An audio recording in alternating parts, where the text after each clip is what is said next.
اللهم صل على سيدنا محمد يا رب صل وسلم دائما ابدا على حبيبك. میں قرآن کی آیت بتا رہا تھا. قرآن میں اللہ نے کیا کہا ہے؟ وَجَعَلْنَا نَوْمَكُمْ سُبَاتًا. میں آپ کو ٹینشن ڈپریشن سے بچنے کی اصل چیز بتا رہا ہوں. قرآن کیا کہتا ہے؟ قرآن نے کافی چائے کا تذکرہ نہیں کیا. قرآن نے کیا کہا ہے؟ ہم نے رات بنائی لتسکنو تاکہ تمہیں کیا ملے؟ سکون. دماغ کو کیا ملے؟ فریش ہو جائے دماغ. سکون ملتا تو فریش ہوتا ہے نا. لیکن وہ کون سی رات؟ وہ یہ والی راتیں نہیں ہیں جو آج ہماری راتیں گزر رہی ہیں.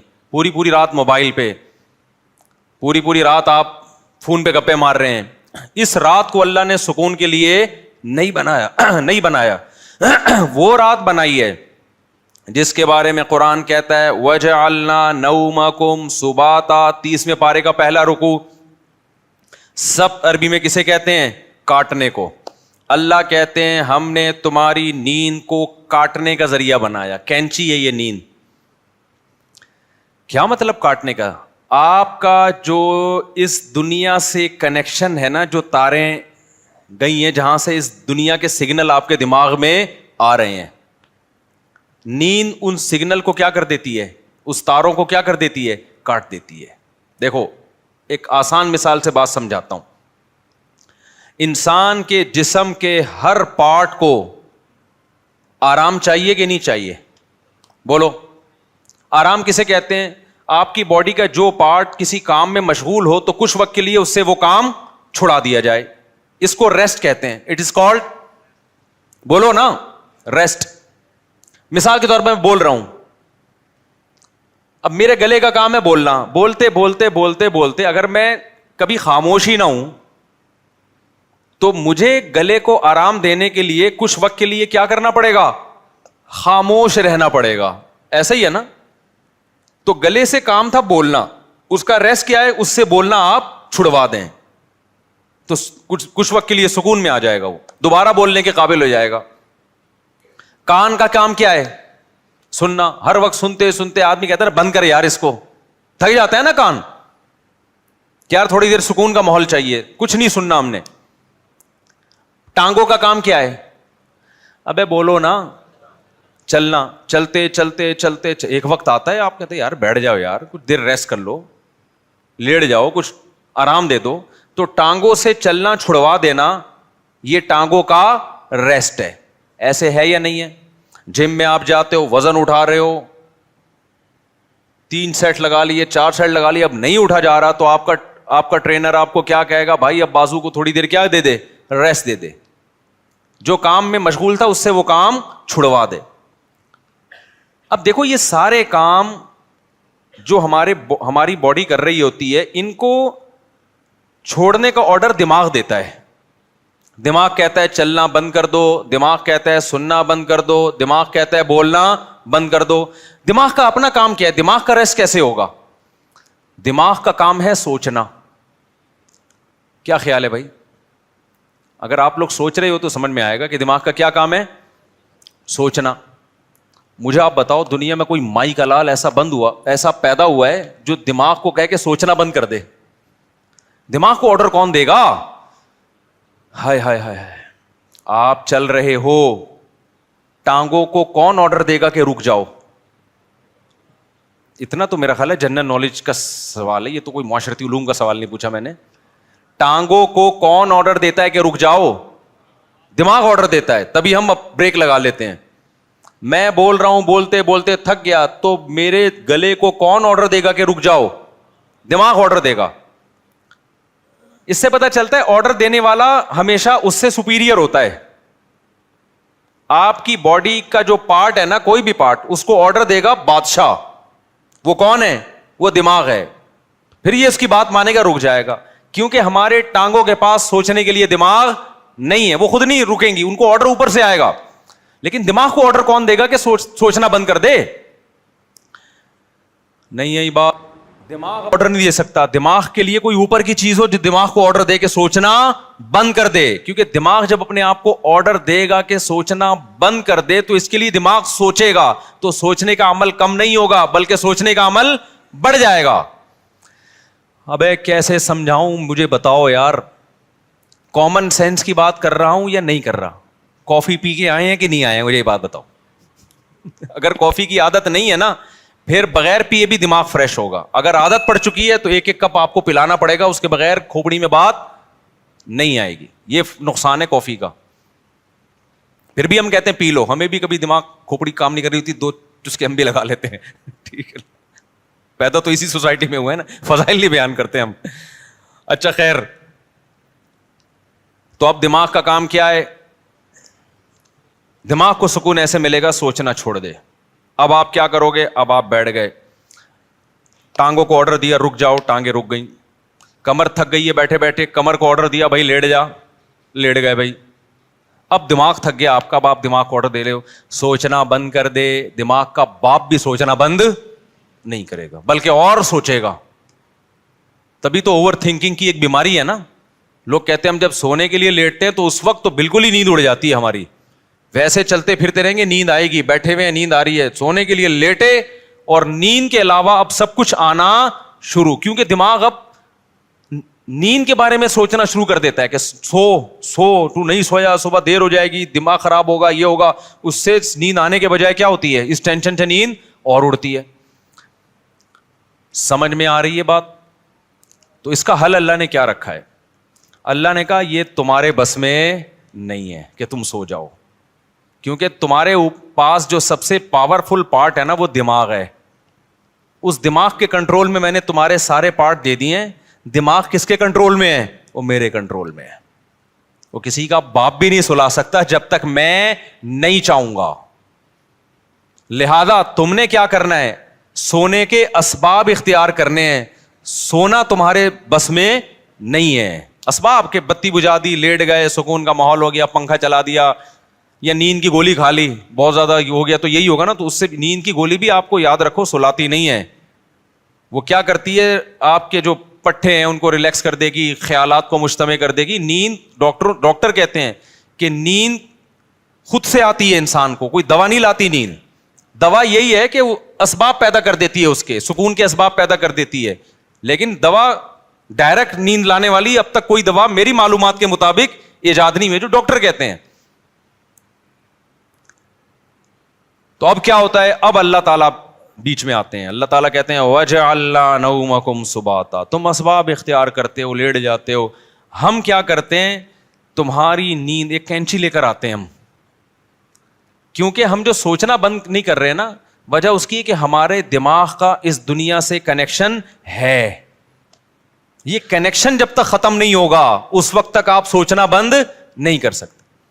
آپ جب سونے کے لیے لیٹے, دن بھر کے خیالات ہیں, ابے یہ آیا تھا, یہ ہوا تھا, دوسری شادی, تیسری شادی, میرے بیان کسی نے سنے ہو, ٹھیک ہے نا, شادی نہیں ہو رہی یا ہو گئی ہے تو مصیبت. میرے جس نے بھی بیان سنے ٹینشن میں, وہ بھی ٹینشن میں جس کی نہیں ہو رہی, اور جس کی ہو گئی ہے وہ اس سے بڑی ٹینشن میں کہ یار یہ میں کیا کر بیٹھا ہوں. تو ٹینشنوں میں اور یہ اور وغیرہ وغیرہ 20 قسم کے اب نکالتے چلے جاؤ دماغ سے. نہیں, اللہ کہتے ہیں میری قدرت کام کرتی ہے. میں کیا کرتا ہوں, اس کے جو لنک ہے نا, جتنے جہاں سے لیڈ آ رہی ہے اس کو, یہ دنیا سے آ رہی ہے نا, یہاں سے اس کے دماغ کا میں کنیکشن کیا کر دیتا ہوں, ساری تاریں, پاور ہی ختم ہو گئی. ارے میرے بھائی, بچہ کمپیوٹر پہ بیٹھا ہو, ہل کے نہ دے رہا ہو, پولیس بلا لی, بیٹا ہٹ جا یہاں سے, نہیں ہل رہا ہو, تو آخری حل آپ کے پاس کیا ہے, وہاں سے پاور کھینچ دو, پاور ہی نکال دو, ایسی کی تار ہی کاٹ دو بیچ میں سے. اب چلے گا؟ اب پہیہ لگا کے تو چلے گا, ویسے نہیں چلے گا کمپیوٹر. تو اللہ میاں بھی کہتے ہیں وَجَعَلْنَا نَوْمَكُمْ سُبَاتًا, ہم نے تمہاری نیند کو دماغ اور اس دنیا کے کنیکشن کا کاٹنے والا, یہ نیند ایک کینچی ہے جو کیا کرتی ہے, تمہارے دماغ کا اس دنیا سے کنیکشن ختم. اصل بات جو میں بتانا چاہ رہا تھا, اللہ قرآن میں کیا کہتا ہے کہ تمہیں سکون دماغ کو اس وقت ملے گا جب کافی پیو گے, نہ چائے پینے سے, نہ چرس پینے سے, ہیروئن پینے سے, نہ دماغ کے سکون کے لیے اللہ نے نیند بنائی ہے. اور وہ والی نیند جو تمہارا اس دنیا سے کنیکشن ختم کر دے. کیونکہ ہم نے بہت سے لوگوں کو دیکھا ہے سو رہے ہوتے ہیں لیکن سب پتا ہوتا ہے کہ کیا ہو رہا ہے. اس کا مطلب ان کی نیند نہیں ہوتی ہے. گھوڑے بیچ کے سونے والی نیند کا اللہ ذکر کر رہا ہے قرآن میں. آپ دیکھ لو نا آج کل جو نیندیں ہو رہی ہیں, سو رہے ہیں اور سب سن بھی رہے ہیں کہ ہو کیا رہا ہے, بیگم کیا باتیں کر رہی ہے, کس کی غیبتیں کر رہی ہے, گھر میں ساس کتنے دن سے آگے ٹھہری ہوئی ہے, جا کیوں نہیں رہی ہے, مہنگائی بڑھ رہی ہے, اسٹیبلشمنٹ نے یہ کیا کر دیا اور فلانے نے یہ کیا کر دیا اور مہنگائی کو یہ کیوں ہو گیا وغیرہ وغیرہ 20 قسم کے مسائل, اور سو بھی رہا ہے. ذرا سی بات کرو تو کہتا ہے کیا. اچھا سوتے سوتے بتا رہا ہوتا ہے چپ ہو جاؤ میں سو رہا ہوں. ابے تجھے پتا کیسے چلا اگر تو سو رہا ہے بھائی. کہتا ہے چپ ہو جاؤ میں کیا کر رہا ہوں, سو رہا ہوں. میں ایک دفعہ سو رہا تھا, گھر والوں نے مجھے اٹھایا کہ دروازے پہ کوئی ہے, تو میں نے کہا مجھے اٹھایا کیوں, کیا نیند خراب نہ ہو جائے نا. میں نے کہا نیند تو ہو گئی خراب, نیند تو ہو گئی خراب. تو گھوڑے بیچ کے سونا, غرق ہو کے سونا, بے ہوش ہو کے سونا, یہ والا سونا کون سا سونا ہے جس کو اللہ نعمت قرار دے رہا ہے اور جو دماغی سکون کا ذریعہ ہے. آج کل یہ والا سونا مارکیٹ سے شارٹ. کیوں شارٹ ہے؟ اس میں ہمارے اپنے گناہ بھی ہیں. اب یہ میرا ٹاپک نہیں ہے لیکن غصے پر کچھ 2 ہفتے سے بیان چل رہا تھا نا, تو اس کو بھی لگا دیتا ہوں اسی کے ساتھ. میں نے بتایا تھا نا آج کل جو ہر آدمی توے پہ بیٹھا ہوتا ہے نا غصے میں, اس کی ایک بہت بڑی وجہ کیا ہے؟ نیند پوری نہ ہونا. لوگ کہتے ہیں ہم تو 7-7 گھنٹے سو رہے ہیں. بھائی آپ سو تھوڑی رہے ہیں, 7-7 گھنٹے آپ سونے کی کوشش میں لگے ہوئے ہیں. اس میں کبھی دیکھو 3 کیفیتیں ہوتی ہیں. ایک انسان اس دنیا میں ہوتا ہے اور ایک بالکل قبر میں ہوتا ہے موت کے بعد. ایک بیچ کی کیفیت بھی ہوتی ہے, کچھ برزخ کی چیزیں دیکھ رہا ہوتا ہے اور کچھ اس دنیا کی چیزیں. قرآن سے پتہ چلتا ہے یہ ایک بیچ کی کیفیت ہوتی ہے جس میں کچھ یہاں کچھ وہاں. بالکل نیند میں بھی ایسا ہی ہے. اللہ نے نیند کو موت سے تشبیہ دی ہے. نیند میں بھی ایسا ہی ہے, یا تو آپ پورے جاگے ہوئے ہیں جیسے بھی بیٹھے ہوئے ہیں, یا آپ پورے سو رہے ہوتے ہیں. آپ کا اس دنیا سے کوئی رابطہ نہیں ہوتا, کچھ پتہ ہی نہیں ہوتا کون رو رہا ہے کون ہنس رہا ہے, سردی ہے گرمی ہے خزاں ہے طوفان آ رہا ہے نہیں آ رہا. اور ایک بیچ کی کیفیت ہوتی ہے جس میں آدھے آدھے خواب بھی دیکھ رہے ہیں اور آدھے آدھے جاگ بھی رہے ہیں. اس والی نیند سے میرے بھائی سکون نہیں ملتا. تو یہ جو گہری نیند ہے نا, اس کے لیے کچھ کام کرنے پڑتے ہیں جو آج کل مارکیٹ سے شارٹ چل رہے ہیں. اور شریعت پہ عمل کر نہیں سکتے جب تک گہری نیند لیتے نہیں ہو, کیونکہ اسلام میں اخلاق کی بہت زیادہ ویلیو ہے. نبی صلی اللہ علیہ وسلم نے فرمایا انسان اچھے اخلاق کے ذریعے تہجد پڑھنے والے اور کثرت سے روزے رکھنے والوں کے مقام تک پہنچ سکتا ہے. یعنی اس کی زندگی میں تہجد بھی نہیں ہے اور روزے بھی نہیں ہیں, لیکن اخلاق کا اتنا اچھا ہے تو اللہ اس کو کس کے ساتھ حشر کریں گے؟ تہجد گزاروں کے ساتھ.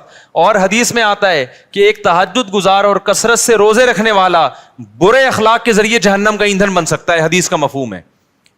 کیوں؟ بد اخلاقی کی وجہ سے کبھی بیوی سے لڑے گا, کبھی پڑوسیوں سے لڑے گا, کبھی کمیٹی سے لڑے گا, کبھی امام سے لڑے گا, کبھی مؤذن سے لڑے گا, کبھی اسے پٹا, کبھی گاڑی تھوڑی سی آگے آگے اس کو اٹھا کے ٹھوک دیا.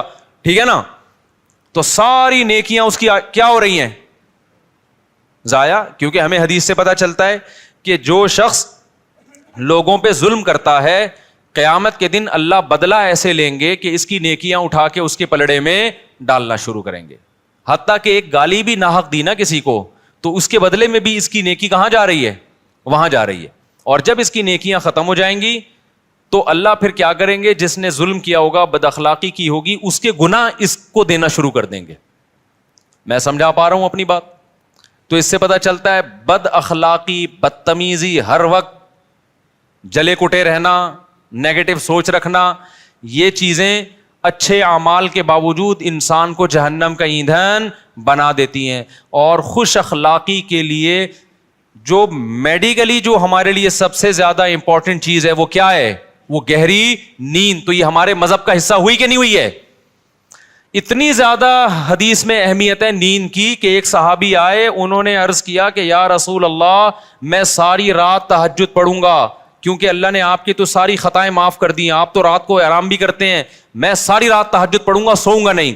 آپ نے فرمایا مر رغب عن سنتی فلیس منی, جو میرے طریقے سے اعراض کرے گا وہ مجھ میں سے نہیں ہے, کیونکہ اصلی و ارقد, میں تو نماز بھی پڑھتا ہوں اور آرام بھی کرتا ہوں.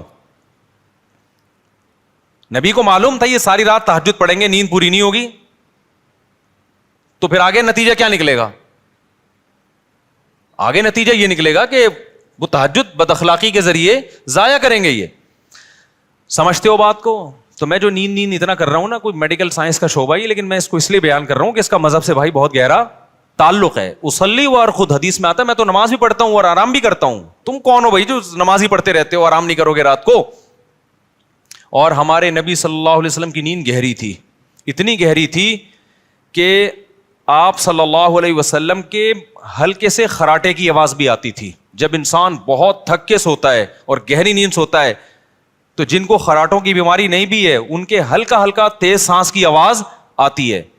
تو ہمارے نبی صلی اللہ علیہ وسلم بھی جب سوتے تھے, آرام کرتے تھے, تو آپ سے معمولی خراٹوں کی آواز آیا کرتی تھی. یہ اس کی علامت تھی کہ آپ صلی اللہ علیہ وسلم کی نیند ہلکی نہیں تھی بلکہ گہری نیند تھی. سمجھتا نہیں ہے نا بات کو؟ اب گہری نیند کے لیے پھر وہ ٹپس ہیں, وہ پھر وہ ڈاکٹروں سے پوچھیں, آپ اس ڈاکٹر سے پوچھیں خود سو رہا ہو ٹائم پہ, کیونکہ ڈاکٹر خود 3-4 بجے کلینک بند کر کے آ رہے ہوتے ہیں. سمجھ رہے ہو نا؟ تو لیکن اس میں چند چیزیں, ورزش کرے انسان, یہ چائے کافی وافی ان چیزوں سے اپنے آپ کو اس عذاب سے جان چھڑائے.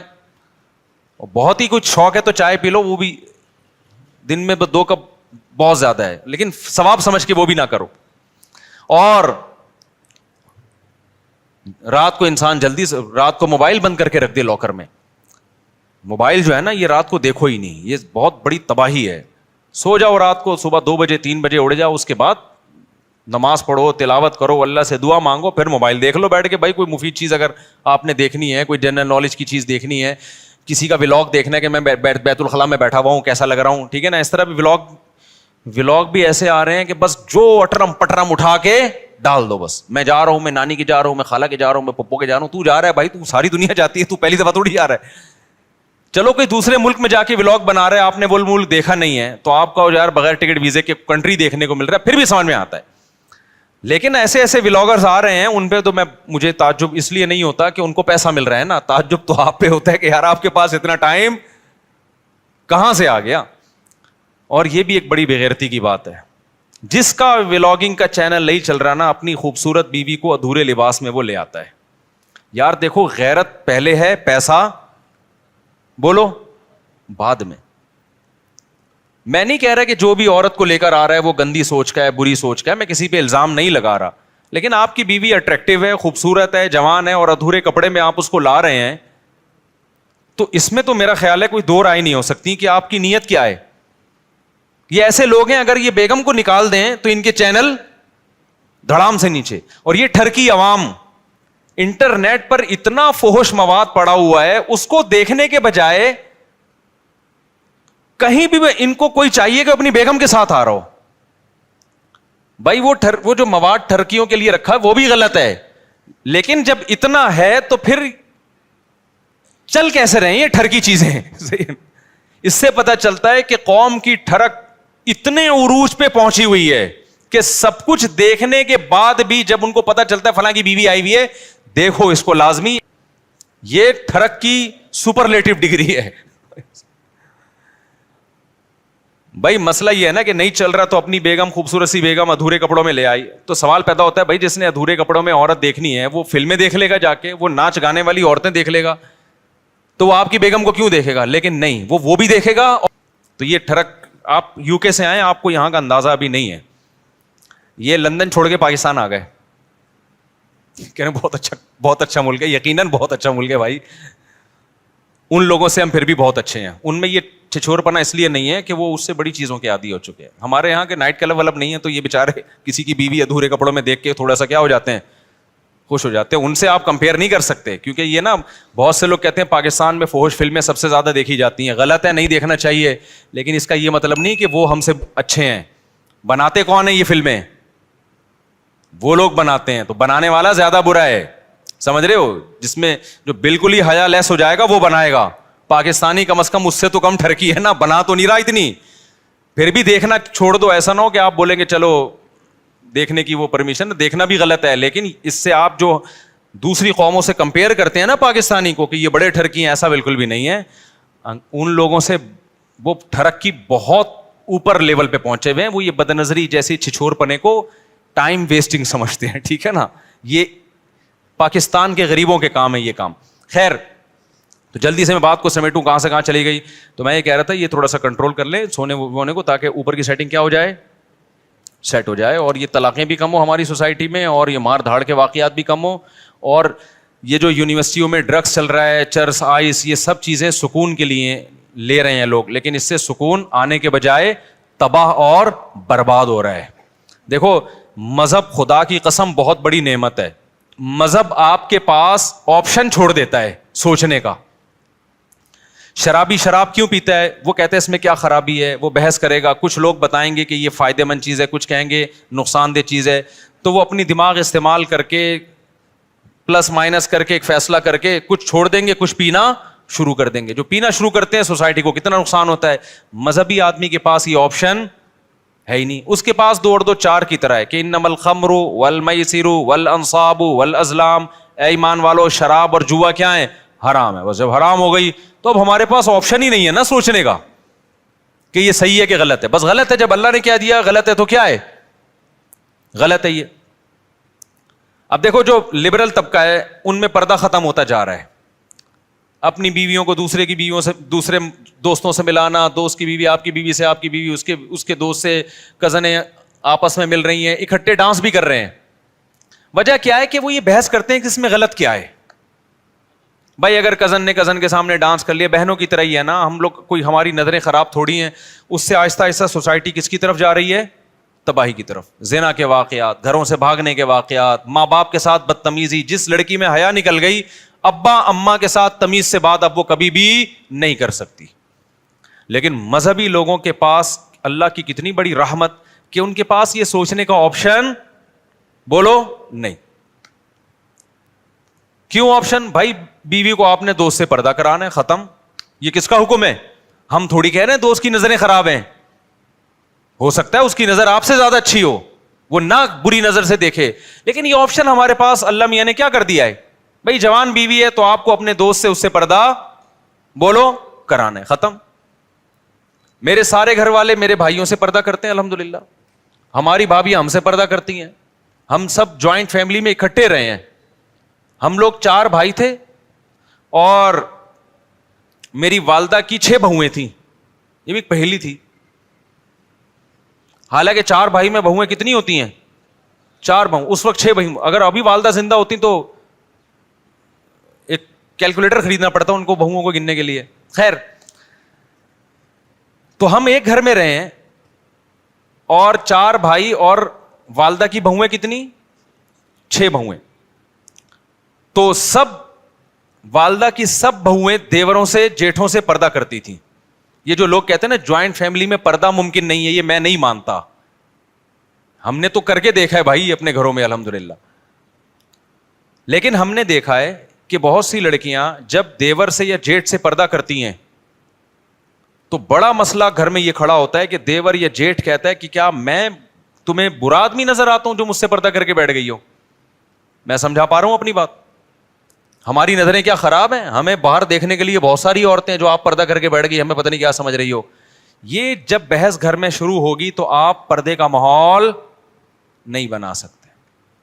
اسلام نے ہمارے لیے یہ بحث کا دروازہ کیا کر دیا, بولو بند. اسلام نے کہا بھائی عورت کا زینت اس کا بھائی, اس کا باپ, اس کا شوہر, اس کا بھتیجا, اس کا بھانجا, اس کا چچا, یہ دیکھ اس کے سامنے آ سکتی ہے, پوتے نواسوں کے سامنے بھی. اس کے علاوہ سارے اس کے لیے کیا ہیں, نامحرم. اب اس کا تعلق اس سے نہیں ہے کہ دیور جیٹ کی نظر اچھی ہے یا گندی ہے, بھائی اللہ کا حکم ہے بھابھی نے دیور سے پردہ کرنا ہے. تو مذہب والا آدمی جو مذہب کو فالو کرتا ہے نا, بہت سارے کنفیوژن اللہ نے اس کے لیے کیا کر دیے ہیں, آسان, ان سے نکلنا آسان کر دیا. وہ کہتے ہیں بھائی شریعت کا حکم ہے, ختم. تو سکون سے زندگی گزرتی ہے, گھروں کا ماحول اچھا ہو جاتا ہے. غیر مسلم لوگ نا پہلے یہ کزنوں سے پردہ ختم ہوا, پھر ناچنا گانا شروع ہوئے, اب اس کے بعد ان کے گھروں کا ماحول آپ غیر مسلموں کا جا کے دیکھو, گھروں میں محبتیں کیا ہو گئیں, ختم. خیر میں اب اصل ٹاپک کی طرف آتا ہوں. تو یہ ڈپریشن کی بات چلی تھی نا, چھٹے مٹے لگا رہے ہیں, ان سے ڈپریشن ختم نہیں ہوگی. ان سے ڈپریشن کیا ہوگی؟ یونیورسٹی میں لڑکیاں بھی آج کل چرس الحمدللہ پینا شروع کر دیا انہوں نے. یہ اللہ کا بڑا فضل ہے, یعنی یہ طنز میں کہہ رہا ہوں میں, کہ کیونکہ ہماری یونیورسٹیاں, ہمارے لبرل لوگ دینی مدرسوں پہ اعتراض کرتے ہیں کہ بچوں کو بگاڑتے ہیں یہ. اور جب ہم یونیورسٹیاں گئے تو وہاں ہم نے جب دیکھا کہ یہ سب کچھ چل رہا ہے تو پتہ چلا کہ تمہارا بگاڑ اور ہمارے بگاڑ میں بھائی زمین آسمان کا فرق. ہم نے اپنے مدرسے کے دور میں ایک طالب علم کو سگریٹ پیتے ہوئے دیکھا تھا, وہ بھی چھپ کے. اس کو بھی پتا تھا کہ میرے استاذوں کو پتا چل گیا تو میری ایسی کی تیسی ہو جائے گی, ماں باپ کو بھی نہیں پتا چلے. اور یونیورسٹیوں میں اگر آپ چلے جائیں نا تو ہو سکتا ہے آپ کو بھی فری میں مل رہی ہو وہاں پہ, کہ ایک سٹا آپ بھی لگا لیں. اللہ بچائے, یہ بہت برا ماحول ہے, لیکن جا رہے. جب مذہب آپ کی سوسائٹی سے نکلے گا تو ایجوکیشن ہی آپ کی تباہی بربادی کا ذریعہ بن جائے گی. خیر ہم چل رہے تھے قربانی پہ, پتہ نہیں یہ کہاں سے آ گیا. ہم آپ نے گچی پکڑ کے رکھی جی. میں تو چاہ رہا تھا کہ قربانی پہ آؤں نا, میں اب آ رہا ہوں قربانی پر. تو میں اصل بات آپ سے بتانا چاہ رہا تھا میرے بھائی, اللہ میاں نے جو ہمیں پیدا کیا ہے وہ کس کام کے لیے؟ اپنی عبادت کے لیے. اللہ کیا چاہتے ہیں؟ کس کے غلام بن کے رہو؟ اللہ کے. ہاں میں یہ کہہ رہا تھا اگر آپ اللہ کی غلامی نہیں کریں گے تو کلچر کے غلام بننا پڑے گا, خاندان کا غلام بننا پڑے گا, بڑی بڑی عالمی طاقتوں کا غلام بننا پڑے گا آپ کو. تو آزاد دنیا میں کوئی بھی نہیں ہے. آزادی کا لیبل لگا کے آزادی کی باتیں کی جاتی ہیں, حقیقت میں آپ کو ایک طبقے سے نکال کے دوسرے طبقے کا غلام بنایا جاتا ہے. جیسے آج کل کے مذہبی اسکالر تقلید کے بڑے خلاف ہیں کہ ان مجتہدین کی تقلید مت کرو. تو لیبل بڑا اچھا ہے کہ ہم تقلید نہیں کرتے, لیکن اصل میں مجتہدین کی تقلید سے ہٹا کے آج 15ویں صدی کے اسکالرز کا مقلد بنایا جا رہا ہوتا ہے. تو لیبل سب لوگ اچھے اچھے لگاتے ہیں, اس کے پیچھے بڑا مسئلہ ہوتا ہے. وہ لگا رہے ہوتے ہیں اپنا فالوور بنا رہے ہوتے ہیں آپ کو, کہ ہم جو قرآن و حدیث کی تشریح کریں نا وہ پہنانا آسان ہو جائے. ہم قرآن و سنت کے نام پہ جو بھی پہنا دیں یہ پہن لے. تو جب تک یہ ابو حنیفہ سے نہیں ہٹے گا ہمارا پہناوا پہنے گا نہیں. یہ سمجھ میں آ رہی ہے بات؟ تو لیبل میرے بھائی سب کے پاس کیا ہیں؟ بڑے بڑے خاندانی قسم کے لیبل ہیں. تو پھر دیکھو کچھ بھی پہنا دیتے ہیں قرآن و سنت کے نام پہ, اور لوگوں کے پاس علم نہیں ہوتا تو وہ پہن کے گھوم رہے ہوتے ہیں. الحمد. تو اب جو بات چل رہی تھی وہ یہ چل رہی تھی کہ اللہ میاں چاہتے ہیں کس کے غلام بن کے رہو. وہ میں خاتون کا واقعہ بتا رہا تھا نا کہ خلا لے لیا, کورٹ نے فوراً کھڑاک سے خلا پکڑا دیا, بچے باپ سے محروم. اب جب بچیاں جوان ہوئی ہیں تو اب وہ در بدر کی ٹھوکریں کھا رہی ہیں. زندگی کس کی تباہ ہوئی ہے اس خلا کے نتیجے میں؟ مرد کی نہیں, عورت کی تباہ ہوئی ہے. مرد کی صحت پہ کوئی زیادہ فرق نہیں پڑتا. تو اللہ میاں کا جو قانون ہے نا وہ عورت کے فائدے میں ہے. عورت جذباتی ہوتی ہے, وہ تھوڑے سے غم برداشت نہیں ہوتے, طلاقیں لے لے کے ادھر ادھر جانا. اگر وہ وفا کر لیتی, کچھ مرد کی کڑوی کسیلی برداشت کر لے, تو عیاشی کس نے کرنی ہے؟ پھر اس عورت نہیں کرنی ہے. لیکن یہ کہ ہمارے یہاں نہیں سپورٹ کیا جاتا, بس عورت کے حقوق عورت کے حقوق, اس کا جو تباہی ہوتی ہے نظر آ رہی ہے سامنے. تو اللہ میاں کیا چاہتے ہیں میرے بھائی؟ الحمد سے لے کے والناس تک پتہ چلتا ہے کہ کس کے غلام بن کے رہو؟ بولو اللہ کے. اب اسلام چاہتا ہے کہ آپ اللہ کی غلامی کریں, تو اللہ کہتے ہیں غلامی کا زبانی دعویٰ قبول نہیں ہے, پریکٹیکل کر کے دکھاؤ, پریکٹیکلی یہ شو کرو کہ میں کس کا غلام ہوں. بولو اللہ کا. اب اس کے لیے اللہ نے 2 طرح کے حکام دیے ہیں ہمیں. ایک احکام تو وہ ہیں جن کی کوئی لاجک بنتی ہے, جن کو ساری دنیا کہتی ہے ویل ڈن, بہت اچھا کام مسلمان کرتے ہیں. مثال کے طور پر مسلمان زکوٰۃ دیتے ہیں, اس سے غریبوں کو فائدہ ہوتا ہے. ساری دنیا کیا کہتی ہے؟ اسلام کا یہ برا حکم ہے یا اچھا حکم ہے؟ بولو نا, اچھا حکم ہے بھائی. مالداروں کی زکوٰۃ نکلتی ہے, جاتی کہاں ہے؟ غریبوں کے پاس. ہم زکوٰۃ دیتے ہیں کس کو خوش کرنے کے لیے؟ اللہ کو خوش کرنے کے لیے. اللہ میاں نے ہمیں حکم دیا صدقہ فطر کا, عید سے پہلے صدقہ فطر نکالو. دنیا میں کسی غیر مسلم کو اس پہ کوئی اعتراض ہے؟ بولو نا, کوئی اعتراض نہیں ہے. دینا پڑے گا ہمیں, غریبوں کو فائدہ ہوتا ہے. ہم اللہ کی غلامی بھی شو کر رہے ہوتے ہیں کہ اللہ کے آرڈر پہ ہم دے رہے ہیں. تبھی تو ہندو تھوڑی دیتے ہیں عید الفطر میں, عیسائی دیتے ہیں عید الفطر میں. مسلمان دیتے ہیں یہ شو کرنے کے لیے کہ ہم کس کے بندے ہیں؟ اللہ کے. اللہ نے ہمیں حکم دیا کہ عید کی خوشیوں میں غریبوں کو شریک کرنے کے لیے کیا دو؟ صدقہ فطر. اور اللہ نے کہا جس کے جتنے زیادہ بچے ہیں وہ اتنا زیادہ صدقہ فطر دے. حیرت کی بات ہے یار. یا اللہ فیملی پلاننگ والے کہہ رہے ہیں کہ بچہ آنے سے غربت مہنگائی میں اضافہ ہوا ہے, تو جس کے زیادہ بچے ہوں اس پہ تو کم ٹیکس ہونا چاہیے نا. ابے یار کیا کریں, کیسے سمجھائیں بھائی, اس کے آنے سے تو مہنگائی بڑھی ہے, باپ کی جیب پہ بوجھ آیا ہے. تو اسلام کہہ رہے جتنے بچے ہوں گے صدقہ فطر اتنا ہی زیادہ ہوگا. کیوں؟ اسلام کہہ رہے سورس آف انکم تمہاری زیادہ ہے کیونکہ تمہارے بچے زیادہ ہیں. یہ صرف پیٹ لے کے نہیں آئے, 2 ہاتھ اور 2 پاؤں لے کے بھی آئے ہیں. یہ سورس آف انکم ہے, یہ وسائل ہیں, یہ اثاثے ہیں, یہ ایسٹس ہیں. فیملی پلاننگ والا یہ تو بتائے گا بچہ پیٹ لے کے آتا ہے, یہ نہیں بتاتا کمانے کے لیے 2 ہاتھ اور 2 ٹانگیں بھی لے کر آتا ہے. اور ایسے 2 ہاتھ اور ایک پیٹ ایک ہوتا ہے, کمانے کی پاور 10 آدمیوں کو کھلانے کی طاقت لے کے آتا ہے وہ. سمجھ میں آ رہی ہے بات؟ تبھی سب سے زیادہ اس محلے میں الحمدللہ صدقہ فطر میرا نکلتا ہے, الحمدللہ. اور صدقہ فطر جرمانہ نہیں ہے, کیونکہ عید کے دن جرمانے نہیں لیے جاتے, عید کے دن شکرانہ ہوتا ہے. تبھی صدقہ فطر کا دوسرا نام کیا ہے؟ شکرانہ. تو اللہ نے کہا جس کی اولاد زیادہ ہے اس پر شکر بھی زیادہ ہے. اس سے پتہ چلتا ہے اسلام میں اولاد کی کثرت یہ نعمت ہے, یہ ٹینشن یا بوجھ نہیں ہے. سمجھتا نہیں ہے نا بات کو. خیر آپ کی اسپیڈ میں کوئی فرق نہیں پڑنے والا, ہمیں پتا ہے. آپ 2 بچے ہی اچھے لے کے چلیں, پھر بڑھاپے میں ترسو گے آپ, جوانی میں بھی ترسو گے. بچوں سے تو گھر میں رونق ہوتی ہے یار, آنکھوں کی ٹھنڈک ہوتے ہیں. تو خیر توکل نہیں ہے, دنیا کو مسافر خانہ نہیں سمجھتے, بس وہی کیلکولیشن لے کے چلے رہتے ہیں. تو پڑے رہو پھر کالو کا لیٹر لے کے, اتنے پیسے ہو گئے, اتنے بچے ہو گئے, اتنی بیویاں ہو گئی, یہ بچ رہا ہے. تو ابے بھائی یہ اس کا تعلق اللہ پہ توکل سے, شادیاں بھی کرتا جا, بچے بھی پیدا کرتا جا, رزق کے دروازے کھلتے چلے جائیں گے, کھلتے چلے جائیں گے. کچھ اللہ بھی تو ہے نا, اللہ کو مانو بھی تو, اور خوش رہو یار.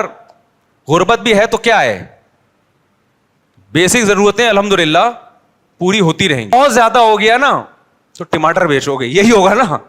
تو کیا ٹماٹر والے جنت میں نہیں آئیں گے؟